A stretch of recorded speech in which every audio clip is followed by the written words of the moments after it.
Thank you for taking the time for yourself. But if you can close your eye, perfect. And we all have those uncertain moments in life. We don't know how long it will take to find a new pair of comfortable shoes. Or we don't know how long the water will take to warm up before we shower and wash away the day. We don't know exactly when the snow might fall for ski season, or if the Christmas turkey will be cooked to perfection as we nervously place it on the table. And sometimes it's the same with the simple things, how long it will take us to relax, how long to watch a TV series that doesn't engage us before we decide to move on. But something tells me you want to enjoy your time. And I don't really know how you want your life to turn out. For some, it's to enjoy a nice vacation once a year. For others, it's about enjoying work, even with a strange work colleague. And for others, it's trying something new on the menu at their favourite restaurant. And what I'll really never know about you, but I'm curious, is how effortless you might want the next 6 months to be. Or maybe it's more like you want to pass a driving test, buy a sailing boat and a trailer, and successfully enjoy a road trip. Not just one, but many. And it doesn't matter if that isn't what you want. What matters is what you do want 6 months from now, 10 years from now, 20 years from now. And you can expect to inhale, and you will exhale. And you can anticipate your shoulders relaxing, and the rest of your body might find a little more comfort. And you can expect those with no direction, no career aspiration or expectation, how their life might turn out. And you can forecast those kinds of people that do really care about a spring clean or tidying up the garden, watering their plants, what their house might look like. They can probably bank on it. In fact, I don't know how many times you tried to learn how to stand up and walk as a child. One foot, then the other. Fall back down.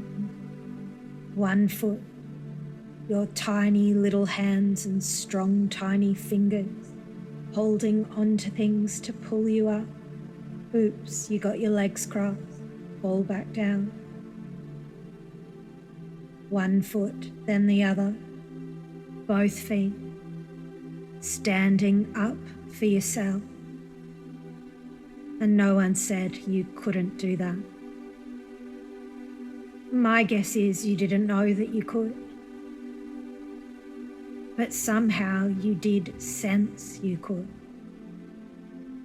Stand up for yourself. And if you were to look at any small child throughout history, you probably couldn't guess exactly when that child would learn to stand up for themselves. Even if you could ask the doctors, the experts, pediatrics, nannies, none of them could give you an exact time or date. But I guess there must be a system that almost everyone could agree upon, then maybe it will start with a crawl, to standing, to walking. But wait, there's also all of the chatter. You know the kind. Throughout history, those types of people that question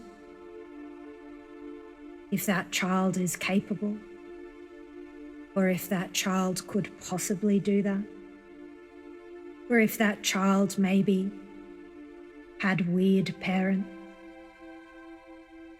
And then all the parents throughout history that somehow they had the skills to ignore all the gossip. That maybe that child way over there was missing a skill. Or maybe that other child way over there hasn't been taught correctly.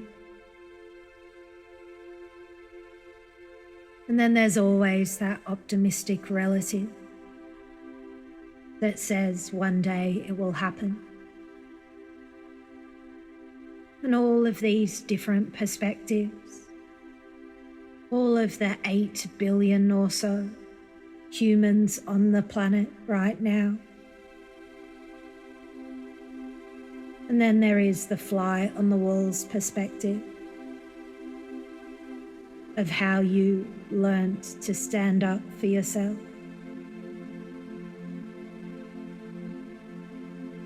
And how all of these parents successfully pay their bills and sleep easily at night. Well, they all kind of have different strategy. For some, seeing the smiles on everyone's face at the dinner table, enjoying the Christmas turkey, is a sense of personal satisfaction.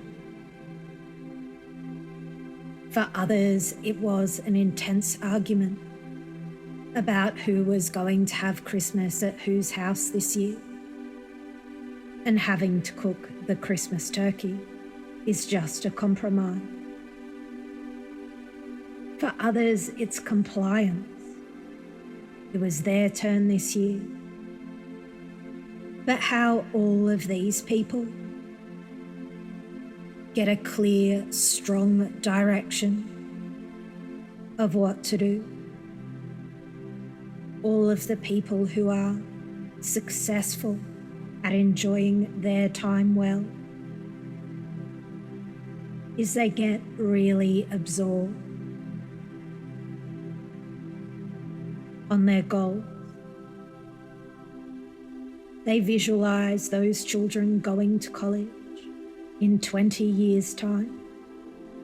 They focus on all of them standing up for themselves beyond this moment. It's almost like they put a spotlight on what they want in the future. And in turn, all of life's nonsense fades into the background.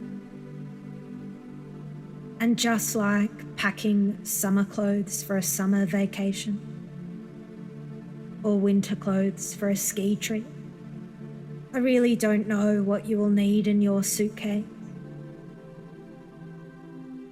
to move through life with finesse.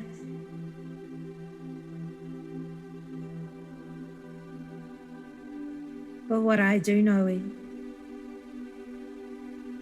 every time you find yourself in uncertain situations, like not knowing if it's going to rain and leaving the house without a raincoat anyway, you can say to yourself, I did that well. Or any time you don't know if you cooked a great meal, but you decide to serve it anyway, you can say, I did that well. Or any time you don't know if someone will text you back, email you, or call you back, but you put your phone down and move on, you can say to yourself, I did that well. I really liked how I did that. In fact, you might discover enjoying the not knowing. The next time you notice all the books in the library, not knowing how the next football game will turn out, or maybe enjoy the uncertainty of a new blockbuster movie, because there are so many ways to not know if you're enjoying a movie. Maybe the theme's good, but the lead actor's annoying. The music's terrible, but that one scene was great. And all of the finer ways of being uncertain and doing it well.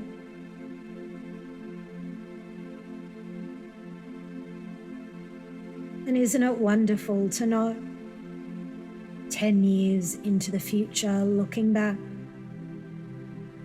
how easy it was to meet someone new and not know if you'll form a friendship, or not knowing if you'll like that new manager at work,